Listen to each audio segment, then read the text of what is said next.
এতেকাফ আমাদের করার দরকার আছে না নেই? এতেকাফ শব্দের অর্থ হলো অবস্থান করা, কোনো স্থানে নিজেকে আটকায় রাখা, আল্লাহর ভয়ে আল্লাহর ঘরে আটকে থাকাকে এতেকাফ বলা হয়। শরিয়াতের পরিভাষায় মসজিদে কোনো বিশেষ ব্যক্তির বিশেষ ধরনের অবস্থানকে এতেকাফ বলা হয়। এতেকাফ করলে কি লাভ আছে আমরা যদি জানি, তাহলে আমাদের এতেকাফ করে একটা হজ কবুল হজ এবং দুটো কবুল ওমরা সব ওই ব্যক্তির আমলনামায় আল্লাহ তাআলা লিখে দেবেন। বলুন সুবহানাল্লাহ। কি বলেন, এই সবকে আমরা নিতে পারবো? দুইবার হজ করার শক্তি আমাদের গ্রামে কয়েকজনের আছে? একবার তাই পারিনি, কোনো রকমে একবার যাই করে আইসি, আত্মজাতি করতেছি না, এরকম কেউ নেই। কিন্তু এতেকাফ যদি কেউ করতে পারেন তাহলে দুটো হজের সব, এতেকাফের হক আদায় করে এতেকাফ করতে হবে। একমাত্র আল্লাহর সন্তুষ্টির জন্য এতেকাফ করলাম আর মোবাইলে গল্প গুজব করতে থাকলাম, এতেকাফ করলাম আর এই বাইরে যাওয়া আশা করলাম, এতেকাফ ভঙ্গ হয়ে যাবে, এতেকাফ হবে না। এতেকাফ করবো একমাত্র আল্লাহর সঙ্গে নিষ্ঠার সাথে, আল্লাহর খুশি করার জন্য। আমি আল্লাহর ঘরের মেহমান হয়ে যাব। এমন দুইজন ব্যক্তিকে আছেন, একটু নাম বলেন। দেখ, এই মাসের শেষ 5 দিন আছে, শেষ 5 দিন বেজোড় 21, 23, আজ বলে 21-এ রাত আসবে, 21, 23, 25, 27, 29, এই 5 দিনের ভিতরে সবে কদর হতে পারে। কি হতে পারে? সবে কদর আসতে পারে। এই জন্য এতেকাফ করার উদ্দেশ্য হলো সবে কদরকে ধরা, সবে কদরের পূর্ণ সওয়াব লাভ করা। এই জন্য পূর্ণ সওয়াব যদি লাভ করতে হয় সবে কদরের, তাহলে খাস নিয়েতে আমাদেরকে এই 5 দিন আল্লাহর জিকির আজকার করতে হবে, আল্লাহর ঘরে থাকতে হবে, মেহমান হয়ে যেতে হবে আল্লাহর। এই 5 দিন বেশি বেশি করে ইবাদত বন্দেগী করে আল্লাহর ঘরের মেহমান হতে হবে। ইফতারি করে চলে আসবেন বা ইফতারি এখানে এসে করবেন, আর শেষ রাত্রি একেবারে তারাবি পড়ে সেহরি খাতি খেয়ে এসে আবার এসে ফজর পড়ে আবার চলে যাবেন। এটা হলো এতেকাফের নিয়ম। আমরা এতেকাফ সবাই করব অন্তত 5টা দিন। যুবক ভাইরা কে কে আছেন যে আমরা মসজিদে এতেকাফ করতে চাই? এমন কে কে আছেন? একজন দুজনটা হাত উঁচু করেন দেখি। 5 দিন 21 তারিখ আজকে রাত্রি থাকতে হবে। এই 2জন বৃদ্ধ মানুষের একটু সহযোগিতা করবেন, একটু কোরআন তেলাওয়াত করবে, একটু জিকির আজকার করবে, একটু নফল নামাজ পড়বে, একটু মোনাজাত করবে, আল্লাহর কাছে কান্নাকাটা করবে। এরকমভাবে যদি করতে পারে, আর যদি একবার সবে কদর পেয়ে যায়, আল্লাহ নবী বলেছেন শোনেন, মান সামা মান মান মান কামা লাইলাতুল কদরে ঈমানান ওয়া ইহতিসাবান গুফিরা লাহু মা তাকাদ্দামা মিন যামবি। যে ব্যক্তি রমজান মাসের শেষ 10 দিন ইতিকাফ করার নিয়ত ধরার নিয়তে যে ব্যক্তি আল্লাহর ঘরে দাঁড়িয়ে দাঁড়িয়ে ইবাদত বন্দেগী করবে, আল্লাহ রাব্বুল আলামিন ওই ব্যক্তির জীবনের সব গুনাহগুলো মাফ করে দেবেন। বলুন সুবহানাল্লাহ। তাহলে ইতিকাফ করার যুবকদের দরকার আছে না নেই? আছে। আমরা জান্নাতে যেতে চাই, কিন্তু কাটায় আমাদের হাতে যেন না লাগে, আমরা সেটা চাই। বিনা কাটায় আমরা ফুল তুলে নিয়ে আসবো, তারপর বিনা পরিশ্রমে আমরা সব কিছু পেতে চাই। দেখেন যদি আল্লাহ দিয়ে দেয়, আমার কোনো তার নাম ছিল হযরতে আয়েশা। এই আয়েশা রাদিয়াল্লাহু তাআলা আনহা, এই হাদিসটি তিনি বর্ণনা করেছেন। মাত্র 18 বছর যখন তার বয়স, আল্লাহর নবী তখন ইন্তেকাল করেছেন। তিনি আমাদের মা উম্মুল মুমিনিন, সমস্ত মুমিনদের মা হলেন হযরত আয়েশা। বলেন রাসূলের স্ত্রীরা আমাদের মা সম্পর্ক হয়। কি হয়? মাকে বিয়ে করা যায়? এজন্য রাসূলের স্ত্রীদেরকে কারোর জন্য বিবাহ করা জায়েজ নেই, সকলের জন্য বিবাহ হারাম ছিল। ওনারা ছিলেন আমাদের উম্মুল মুমিনিন। সকলে বলুন সুবহানাল্লাহ। হযরত আয়েশা এই হাদিসটি বর্ণনা করেছেন। আয়েশা অসংখ্য অগণিত হাদিস তিনি বর্ণনা করেছেন, একটি দুটি নয়, অগণিত হাদিস বর্ণনা করেছেন। বড় পণ্ডিত ব্যক্তিত্ব ছিলেন মা আয়েশা রাদিয়াল্লাহু তাআলা আনহু। তার বর্ণিত হাদিসের সংখ্যা 2210 খানা। 2210 খানা মানে 2210 খানা হাদিস তিনিই বর্ণনা করেছেন একাই। বলেন সুবহানাল্লাহ। আমাদের নাসিরপুরে এরকম মেয়ে আছে, একটা হাদিস বলতে পারবে? অত সহজ না। রাবি সনদ সহ একটা হাদিস বলা কঠিন ব্যাপার। আর উনি 2210 খানা হাদিস টেফের মতো। একদিন রসুল বসে আছেন, সব সাহাবীরা বসে আছে, রসুল হাদিস বলবেন কিন্তু বলছেন না, বসে আছেন। সাহাবীরা কানাঘুষো করছেন যে রসুল বসে আছেন কেন? তাকাতাই করি, দেখে যে আয়েশা এখন আসেনি। তখন বলছে উনি আয়েশার জন্য আল্লাহ নবী অপেক্ষা করছেন। কিছুক্ষণ পরে আয়েশা আসার পরে রসুল তো বুঝতে পারতেন মনের খবর কি। জিজ্ঞাসা করে যাই তোমরা কে আছো বলো, গত সপ্তাহে 1 সপ্তাহ ধরে আমি যে হাদিসগুলো বর্ণনা করেছি কে শোনাতে পারবে? একজন ওঠো। একজন উঠে 2টো বললো, একজন উঠে আর 2টো বললো, 4টে বললো, এরকম বললো, কিন্তু সব হাদিসগুলো কেউ শোনাতে পারে নাই। এবার বলেন আয়েশা তুমি ওঠো। হযরত আয়েশা উঠে ওই শুক্রবারের থেকে নিয়ে এই শুক্রবার পর্যন্ত রসুল যে হাদিসগুলো বলেছিলেন হুবহু সেই হাদিসগুলো তিনি বর্ণনা করতে সক্ষম হয়েছিলেন। বলুন সুবহানাল্লাহ। জীবন্ত টেপ ছিলেন হযরত আয়েশা রাদিয়াল্লাহু তাআলা আনহা। তিনি এই হাদিসটি বর্ণনা করেছেন। তিনি কি বলছেন শোনেন। কানা রাসূলুল্লাহ সাল্লাল্লাহু আলাইহি ওয়াসাল্লাম রমজানের শেষ দশকে রাসূল সাল্লাম ইজা দাখালাল আশরাতা, যখন রমজানের শেষ দশকে রাসূল আসতেন। আমরা এখন শেষ দশকে চলে আসছি, আজকে মাগরিব হলে শেষ দশকে চলে আসবে, এখন মধ্যম দশকে এখনও আসি, একটু পরেই আমরা শেষ দশকের ভিতরে চলে যাব। প্রথম 10 দিন, দ্বিতীয় 10 দিন, শেষ 10 দিন আমরা চলে যাব। আল্লাহ রাসূল যখন শেষ দশকে আসতেন মজবুত করে কাপড় পরতেন, খুব টাইট করে বেল লাগানোর মতো কাপড় পরতেন যেন কাপড় খুলে না যায়। এর কারণ কি? ইবাদত করতে গেলে কাপড় বারবার যদি খুলে যায় ইবাদতের ক্ষতি হতে পারে, বিঘ্ন হতে পারে। তাই কাপড় একবার এমনভাবে পরতে যেন কাপড় খুলে না যায়। বলুন সুবহানাল্লাহ। আমাদেরকে শিক্ষা দিয়েছেন তোমরা মজবুতভাবে প্রস্তুতি নাও, যেন পিসাব পায়খানা এটা সেটা না লাগে, কাপড় বারবার না খুলে আমরা একটুখানি তারাই পড়তে তারপরে হুল করে শুধু দৌড়তেই থাকে। পিসাব করতে যাচ্ছে, কেউ উজু করতে যাচ্ছে, কোনো গরজ নেই। শুধু আপনাকে মসজিদ না, আমাদের ওখানেও একই অবস্থা। যুবক ছেলেবিল, আমরা তো বাড়িতে গোছায় কাছে আসি আর গোছায় কাছে বাড়ি তারপর করি। আমাকে বয়স্ক লোকেদের একটু পিসাব বেশি হলে অসুবিধা নেই, কিন্তু ছেলেবিলি মার্কে মানুষ এরাও আজকাল এরকম অবস্থা। মানে কি, এরা ফাঁকি ঝুঁকি দেয়, নামাজ পড়ায়, মাগরিবে নামাজ পড়ার সাথে সাথে হুড় করে সব বেরিয়ে যায়, মনে হয় এই নামাজ সে। এমন একটা বরকতময় মাস রমজান, এমন একটা মাস যে মাসের ভিতরে আল্লাহ বান্দার গুনাহগুলো জ্বালিয়ে পুড়িয়ে ছাই বানায় ভস্মীভূত করে দেন।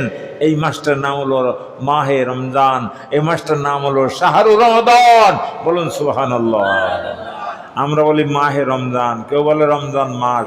আর আরবিতে এর নাম কোরআনুল কারীমের ভিতরে আল্লাহ তাআলা বলছেন শাহরুর রমাদান আল্লাযী উনজিলা ফীহিল কোরআন। এটা এমন এক মাস, শাহরুর রমাদান, এটা এমন একটা মাস, মাসটার নাম হলো রমজান মাস। কি মাস? এই মাসের ভিতরে আল্লাহ তাবারক ওয়া তাআলা উনজিলা ফীহিল কোরআন, কি নাজিল করেছেন? কোরআন নাজিল করেছেন। বলেন আলহামদুলিল্লাহ। যে কোরআনটা আল্লাহ তাআলা রমজান মাসে গোটা মানুষের জন্য না মুসলমানের জন্য? হুদাল লিন্নাস, গোটা মানব জাতির জন্য, শুধু মুসলমানের জন্য, শুধু হিন্দুর জন্য, শুধু বৌদ্ধর জন্য, খ্রিস্টানের জন্য, ইহুদির জন্য, নাসারার জন্য আল্লাহ কোরআন দেন নাই। এই কোরআনটা আল্লাহ দিয়েছেন সমগ্র আদম সন্তানের জন্য, সমগ্র মানব জাতির জন্য। একটু জোরে বলুন সুবহানাল্লাহ।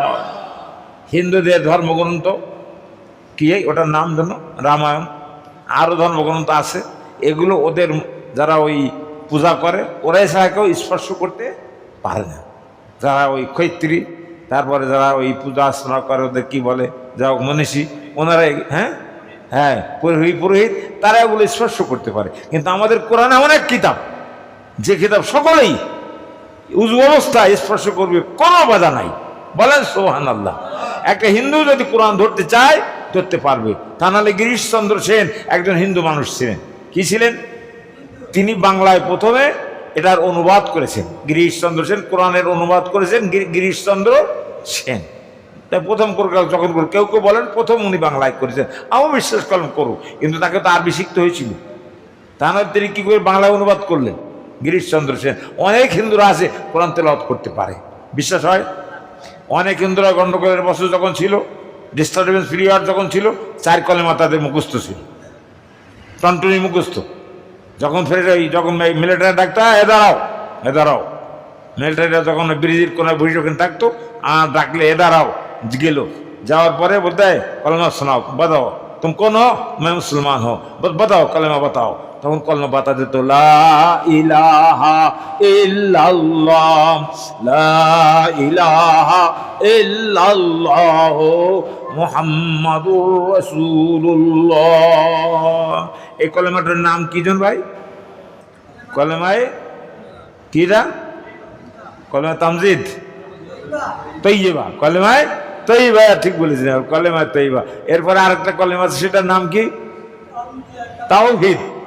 কলেমায় শাহাদা, এরপরে কলেমায় শাহাদাত, এই কলেমা আমাদের সকলকে জানতে হবে। সবাই পড়ুন, আশহাদু আল্লা ইলাহা ইল্লাল্লাহু ওয়াহদাহু লা শারীকা লাহু ওয়া আশহাদু আন্না মুহাম্মাদান আবদুহু ওয়া রাসূলুহু।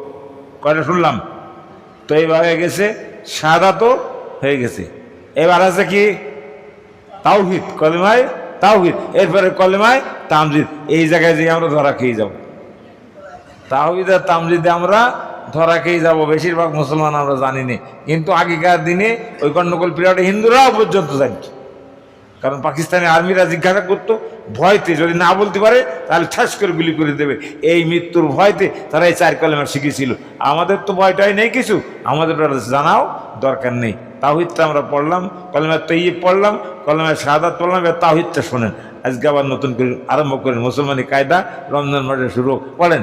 লা ইলাহা ইল্লা আনতা ওয়াহিদাল্লা সানিয়া লাকা মুহাম্মাদুর রাসূলুল্লাহি ইমামুল মুত্তাকিনা রাসূলুর রাব্বিল আলামিন।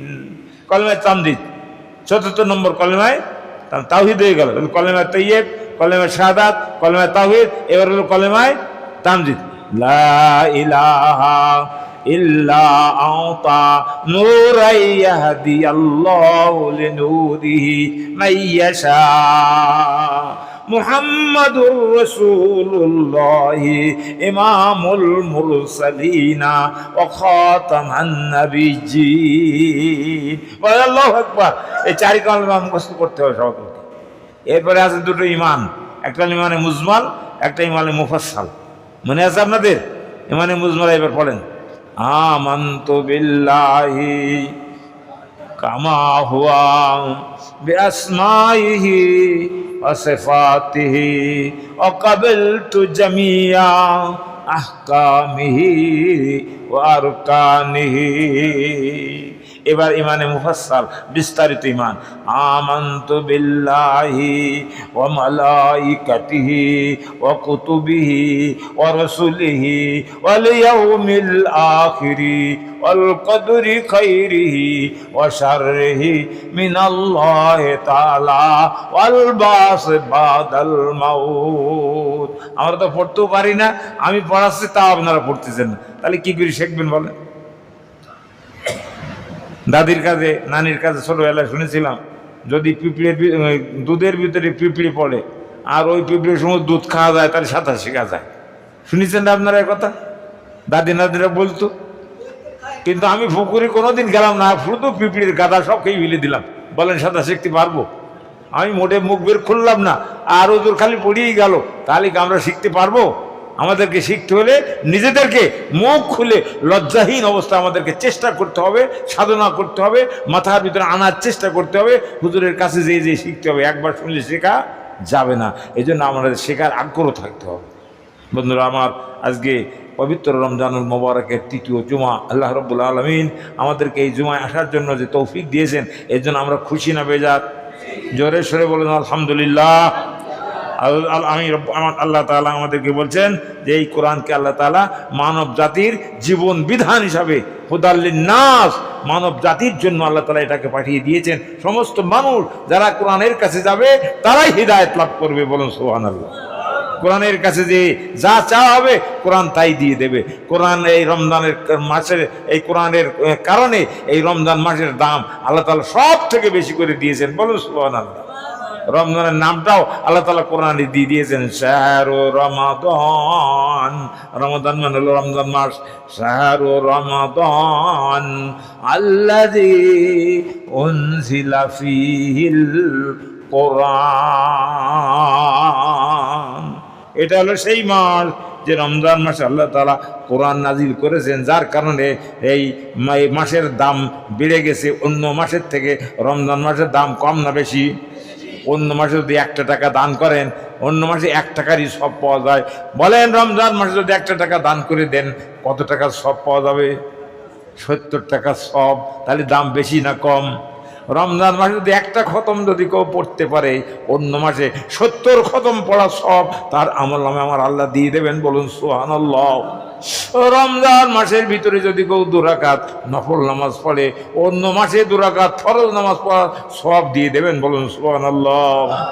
রমজান মাসে যদি কেউ 1 রাকাত 2 রাকাত ফরজ নামাজ পড়ে, 70 140 রাকাত ফরজ নামাজের সব তার আমল নামায় লিপিবদ্ধ করে দেবেন, বলুন সুবহানাল্লাহ। তাহলে রমজানের দাম বাড়লো না কমলো? কি কারণে? কোরআনের কারণে। কি কারণে? কোরআন শরীফ রাখিয়া যাওয়ার পরে ওই যার নাম কি যেন কাঠের মুখ কাঠ দিয়ে রাখে, রিয়াল। এই তো আপনারা চিনতে পেরেছেন। কার বাড়ি আছে রিয়াল? কোরআন শরীফ নিয়ে তো রিয়াল থাকবে কেন? একবারই গেছে বিদ্যুতের কর্মীরা, যে এই বলতে ভাই আমরা তো একটু নামাজ পড়বো, তা আমাদের এলাকার বাড়ির ভিতরে বেশি দূরে নাম বলবো না, এখান থেকে 20 বছর আগের কথা বলতেছি। আমাদের রব্বাই গল্প করেছিল, আমি গেলাম, যে বললাম যে আমাদের একটু নামাজ রক্ত হয়ে গেছে, একটু নামাজ পড়ে একটা কাপড় দেন, যায় নামাজ। বলে আমাদের বাড়িও যায় নামাজ সমাজ কিছু নেই, মুসলমানের বাড়ি যায় নামাজ নেই, মুসলমানরা নামাজ পড়ে না, উজু করতেও জানে না, এরা নাম হইল মুসলমান। বলেন এই মুসলমান দিয়ে কোনো কাজ হবে? এই মুসলমান কবরে গেলে কোনো লাভ হবে? ইয়া আইয়ুহাল্লাযীনা আমানুত্তাকুল্লাহ হাক্কা তুকাতিহি ওয়া লা তামুতুন্না ইল্লা ওয়া আনতুম মুসলিমুন। হে ইমানদারগণ, ইয়া আইয়ুহাল্লাযীনা আমানু, হে ইমানদার, আমানুত্তাকুল্লাহ হাক্কা তুকাতিহি, তোমরা আল্লাহকে ভয় করো। কাকে ভয় করো? ভয় করার মতো ভয় করো, ভয় করার মতো ভয় করো। কেউ যেন দেখতে না পায়, কেউ যেন শুনতে না পায়। এমন গোপনে গোপনে যদি কোনো কাজ করা হয়, বলেন আমার আল্লাহ দেখতে পান কি না? রাত 12টার সময় আমি মুরগির ডিম চুরি করে নিলাম ফার্মের থেকে, কেউ দেখলো না, 4টে ডিম চুরি করে নিয়ে আসলাম, বলেন আল্লাহ দেখতে পেয়েছেন কি পান নাই? আমি বাগদা চিংড়ি চুরি করে মাথার টুপির ভিতরে রেখে বাজার নিয়ে বাগদা চিংড়ি বিক্রি করলাম, এই রিপোর্ট আমার কাছে আছে, তাই তো বলছি। বলেন কেউ দেখে নাই, মালিকও দেখে নাই, অন্য কর্মচারীও দেখে নাই, কিন্তু বাগদা কিন্তু ওর ভিতরে আছে, পলিথিনের মধ্যে পুড়িয়ে টুপির ভিতরে রেখে দিতেছে, একবার বাজারে নিয়ে বিক্রি করতেছে। বলেন এটা আল্লাহ দেখেন না? দেখেন না।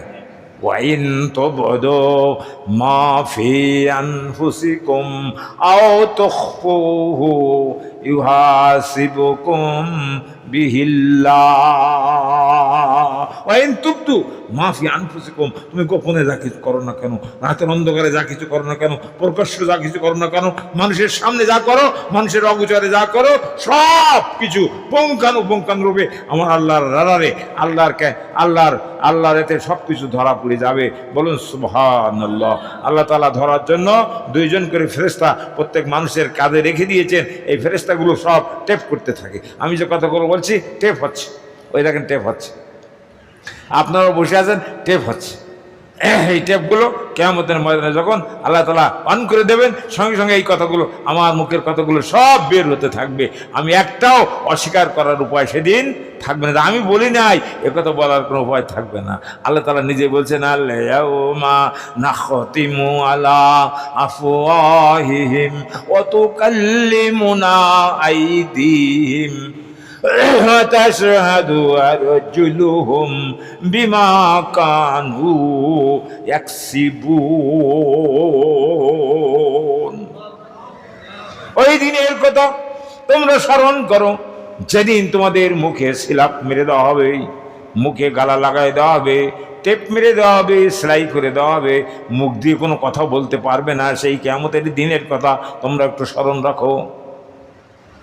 ওয়াতুকাল্লিমুনা আইদিহিম, সেদিন তোমাদের হাতে কথা বলবে। কথা বলবে কিসে? হাতে কিন্তু কথা বলবে। দুনিয়ায় কারোর হাতে কথা বলে আপনারা শুনেছেন? কোনো হাতে কথা বলতে শুনেছেন?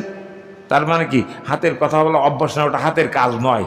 কিন্তু আল্লাহ তাআলা ওই দিন হাত দিয়ে কথা বলানোর কারণ হলো, মুখ দিয়ে কথা বললে একটা দুটো একটা মিথ্যা কথা বলার চেষ্টা করতেও পারবে না আল্লাহর সামনে বলতে। তাই তো আল্লাহ তাআলা ওটাকে বন্ধ করে দিয়ে হাত দিয়ে কথা বলেন, যা ঘটেছে সব ঠিক ঠিক বলবে, একটাও মিথ্যা কথা বলার অবকাশ থাকবে না। বলুন সুবহানাল্লাহ। শুধু তাই নয়, সাক্ষ্য দেওয়ার জন্য কে সাক্ষী হবে, তখন গ্রাম থেকে বলা হবে যে মসজিদের ইমাম সাহেব সবসময় মসজিদে থাকতে, ওনাকে ডেকে নিয়ে, উনি ভালো মানুষ, উনি সাক্ষী দেবেন।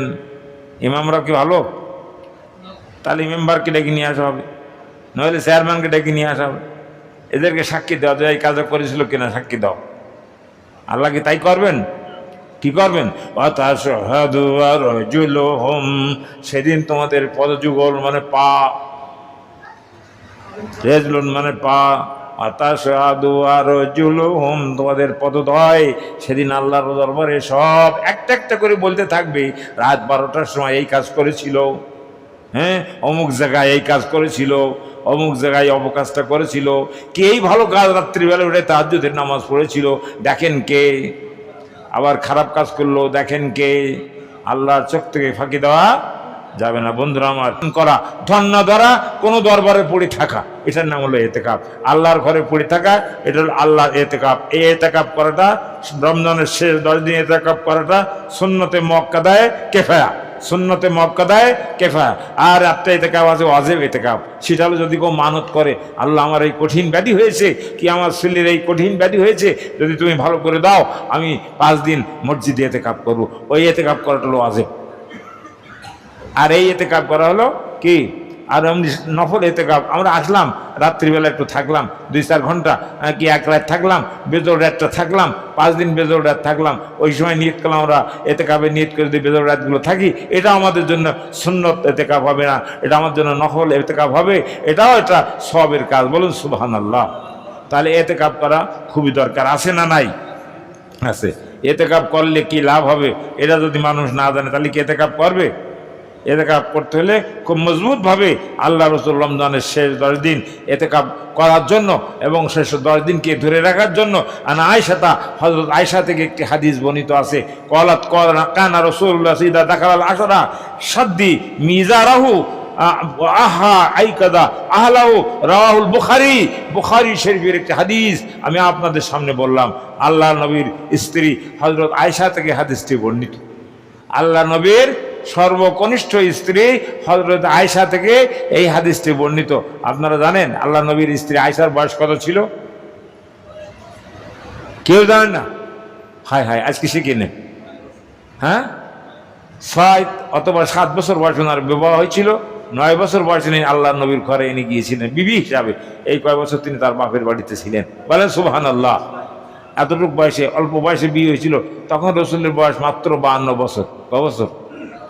6-7 বছরের এই মেয়ে 52 বছরের একজন বৃদ্ধ বয়সের মানুষের সাথে কেউ বিয়ে দেবে? এখন যদি কোনো ঘটক আসে আর এসে বলে তোমার এই বড় ছেলেটা এরকম 52 বছরের একটা মেয়ে আছে, 40 বছরের একটা বুড়ি আছে, আগে 2 জায়গায় সে ঘর করেছে, আমি এই ঘটকটা যদি এসে এর মার কাছে প্রস্তাব করে, বলেন মুড়োটা বাইরে পড়বে একটাও, সব ওই ঘটকের মুখে পড়বে। বেয়াদব, এত বড় সাহস আমার বড় ছেলেটা তুই 2 জায়গায় বিয়ে দেবো, একজনের মেয়ে, তার আবার বাচ্চা কাচ্চা আছে, সেই মেয়ের প্রস্তাব নিয়ে আসে, রাখবো না তোর, যারা নিয়ে তারা নিয়ে যাবে। বন্ধুরা আমার, কিন্তু আল্লাহর নবী দেখেন কি কাজ করেছেন, প্রথম যে বিবাহ করেছেন লিখি বল তার দিন লিখে। এরপরে আল্লাহ রসুল সাল্লাল্লাহু আলাইহি ওয়াসাল্লাম সর্বপ্রথম বিবাহ করেছিলেন বয়স যখন মাত্র 25 বছরের টকবগি যুবক, সেই সময় তিনি একজন পড়ন্ত বয়সী একজন মহিলা, যার আগে 2 জায়গায় বিবাহ হয়েছিল, 2 জায়গার 2 বাচ্চাও ছিল, সেই অবস্থায় সেই মহিলার স্বামী মারা যায়। মারা যাওয়ার পরে আল্লাহ নবী হযরত খাদিজার সাথে তার প্রথম বিবাহ হয়। বলুন সুবহানাল্লাহ। আল্লাহ নবী, অনেকেই বলে তোমাদের নবী 13টা বিবাহ করেছে, এত বিয়ের নেশা কেন তোমাদের নবী? নবী বোধহয় বিবাহ পাগলা ছিলেন। একটু জোরে বলে নাউজুবিল্লাহ। আল্লাহ নবী যদি বিবাহ পাগলা হতেন, তখন ওই আবু জেহেল বলেছিল, মুহাম্মদ তুমি তো এতিম মানুষ, তোমার তো কেউ মেয়ে দেবে না, কেউ তোমার সাথে শাদী করতে চাবে না, তুমি কোন মেয়েটা চাও? এই কুরাইশ বংশের হোক আর অন্য বংশের হোক, সেই মেয়ে, সুন্দরী মেয়ে, ষোড়শী মেয়ে তোমাকে দেওয়া হবে, তুমি এই কলেমা তাওয়াত থেকে বিরত থাকো। রাসূল বললেন কখনো সম্ভব নয় চাচা, আমি মেয়ে চাই না। এরপরে বললো তুমি গদি চাও, তুমি কোন মন্ত্রী হতে চাও বলো? খাদ্যমন্ত্রী, স্বরাষ্ট্রমন্ত্রী, যে মন্ত্রী হতে চাও তোমাকে সেই মন্ত্রী বানিয়ে দেওয়া হবে, তুমি কলেমার প্রচার বন্ধ করে দাও। আল্লাহ রসুল বলছেন চাচা এটা আমার পক্ষে সম্ভব নয়। বলে কি তুমি কি চাও? বলে আসমানে যে সূর্য ওঠে আর চন্দ্র ওঠে, চাঁদ আর সূর্য, এটা তো ধরা সম্ভব নয়। চাচা আপনি যদি চাঁদটা ডাইনাত, সূর্যটা ডাইনাত দিয়ে ধরে নিয়ে আসেন আর চন্দ্রটা বামাত দিয়ে ধরে নিয়ে আমার হাতে দেন, তবুও মুহাম্মদ ইসলামের প্রচার থেকে এক পাও পিছপা হবে না। বলুন সুবহানাল্লাহ। তাহলে নারী লোভ দেখায়, টাকার লোভ দেখায়, জমির লোভ দেখায়, আল্লাহ রসুলকে ফেরাতে পারে না। সর্বশেষ আসমানের লোভ দেখায়ও ফেরাতে পারেন নাই। আল্লাহ নবী কলেমার দাওয়াত দিয়েই চলেছিলেন। উনি সর্বশেষ যে বিবাহ করেছিলেন ছোট মেয়ে, তার নাম ছিল হযরতে আয়েশা। এই আয়েশা রাদিয়াল্লাহু তাআলা আনহা এই হাদিসটি তিনি বর্ণনা করেছেন। মাত্র 18 বছর যখন তার বয়স, আল্লাহ নবী তখন ইন্তেকাল করেছেন। তিনি আমাদের মা উম্মুল মুমিনিন, সমস্ত মুমিনদের মা হলেন হযরত আয়েশা। বলেন রাসূলের স্ত্রীরা আমাদের মা সম্পর্ক হয়। কি হয়? মাকে বিয়ে করা যায়? এজন্য রাসূলের স্ত্রীদেরকে কারোর জন্য বিবাহ করা জায়েজ নেই, সকলের জন্য বিবাহ হারাম ছিল। ওনারা ছিলেন আমাদের উম্মুল মুমিনিন। সকলে বলুন সুবহানাল্লাহ। হযরত আয়েশা এই হাদিসটি বর্ণনা করেছেন। আয়েশা অসংখ্য অগণিত হাদিস তিনি বর্ণনা করেছেন, একটি দুটি নয়, অগণিত হাদিস বর্ণনা করেছেন। বড় পণ্ডিত ব্যক্তিত্ব ছিলেন মা আয়েশা রাদিয়াল্লাহু তাআলা আনহু। তার বর্ণিত হাদিসের সংখ্যা 2210 খানা, 2210 খানা, মানে 2210 খানা হাদিস তিনিই বর্ণনা করেছেন একাই। বলেন সুবহানাল্লাহ। আমাদের নাসিরপুরে এরকম মেয়ে আছে, একটা হাদিস বলতে পারবে? অত সহজ না। রাবি সনদ সহ একটা হাদিস বলা কঠিন ব্যাপার। আর উনি 2210 খানা হাদিস টেফের মতো। একদিন রসুল বসে আছেন, সব সাহাবীরা বসে আছে, রসুল হাদিস বলবেন কিন্তু বলছেন না, বসে আছেন। সাহাবীরা কানাঘুষো করছেন যে রসুল বসে আছেন কেন? তাকাতাই করি, দেখে যে আয়েশা এখন আসেনি। তখন বলছে উনি আয়েশার জন্য আল্লাহ নবী অপেক্ষা করছেন। কিছুক্ষণ পরে আয়েশা আসার পরে রসুল তো বুঝতে পারতেন মনের খবর কি। জিজ্ঞাসা করে, যাই তোমরা কে আছো বলো, গত সপ্তাহ 1 সপ্তাহ ধরে আমি যে হাদিসগুলো বর্ণনা করেছি কে শোনাতে পারবে? একজন ওঠো। একজন উঠে 2টো বললো, একজন উঠে আর 2টো বললো, 4টে বললো, এরকম বললো, কিন্তু সব হাদিসগুলো কেউ শোনাতে পারে নাই। এবার বলেন আয়েশা তুমি ওঠো। হযরত আয়েশা উঠে ওই শুক্রবারের থেকে নিয়ে এই শুক্রবার পর্যন্ত রসুল যে হাদিসগুলো বলেছিলেন হুবহু সেই হাদিসগুলো তিনি বর্ণনা করতে সক্ষম হয়েছিলেন। বলুন সুবহানাল্লাহ। জীবন্ত টেপ ছিলেন হযরত আয়েশা।